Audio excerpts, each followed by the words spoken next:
La tête de flotte continue de naviguer plein nord le long des côtes brésiliennes. Un train composé de 9 skippers avec en tête de file Charlie Dalin, même si le skipper d'Apivia est handicapé par son foil bâbord qu'il ne peut pas totalement déployer.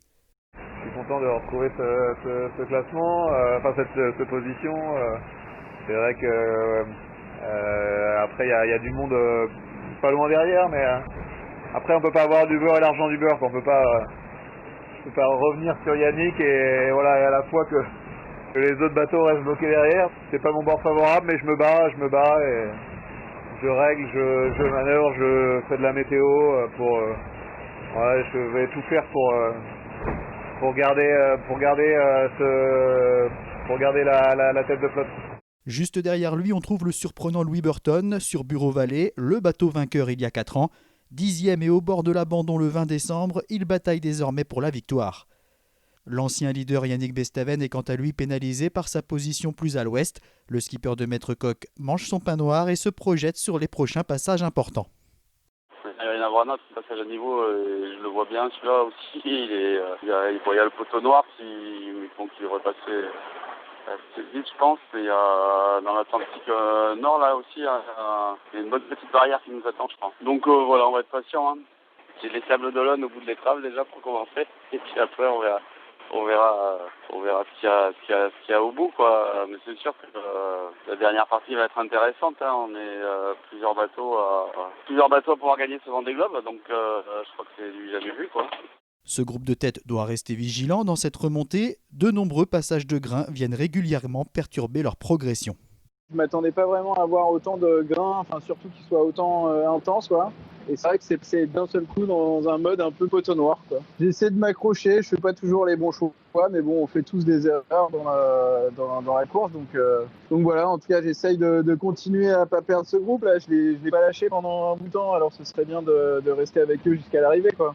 À un peu plus de 800 000 du leader et juste derrière Armel Tripon, Clarisse Kremer retrouve peu à peu le moral, mais aussi des repères.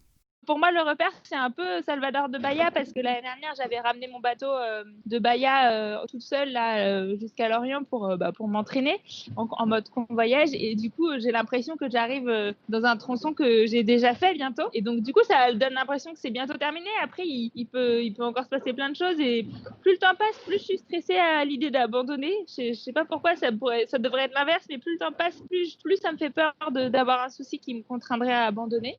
Plus au sud, le groupe Bayou-Roura-Boissière continue de longer la zone des glaces et les prochains jours promettent encore des conditions engagées. La suite, c'est remonter au nord et puis la problématique, c'est qu'on a une grosse dépression là qui sort de l'Uruguay là, avec des vents de nord très très forts. On va avoir une grosse période de molle dimanche 17. Et qu'après on va avoir cette dépression, donc j'espère qu'on va réussir à l'atténuer un peu en étant assez nord, quoi, et prendre seulement 30 nœuds et pas prendre 45, quoi. Manuel Cousin, quant à lui, en termine avec le Pacifique. Il s'apprête à passer pour la première fois le Cap Horn. J'avoue que je l'attends avec une grande impatience et je pense que j'ai hâte de mettre le clignotant à gauche et de remonter notre bon vieil Atlantique en espérant qu'il soit plus coopératif que l'a été l'Indien et le Pacifique pour nous là. À l'approche du point Nemo, Alexia Barrier lutte toujours dans une forte dépression. Sam Davis et Harry Uzela, qui sont positionnés plus au nord, naviguent dans des conditions un peu plus calmes. Au pointage de 15h ce jeudi, des écarts toujours très faibles en tête avec 20 000 d'avance pour Charlie Dalin sur Louis Burton. Thomas Ruy en 3e est à 55 000, juste devant Damien Seguin. Boris Herman grimpe en 5e position à 89 000, reléguant Yannick Bestaven à la 6e place. On trouve ensuite le duo Tripon-Kremer, puis Romain Athanasio. Jérémy Bayou est désormais 14e devant Alan Roura et Arnaud Boissière. Miranda Meron et Clément Giraud sont à moins de 1000 milles du Cap Horn. En dernière position, Sébastien Destremaux a repris sa route dans le bon sens.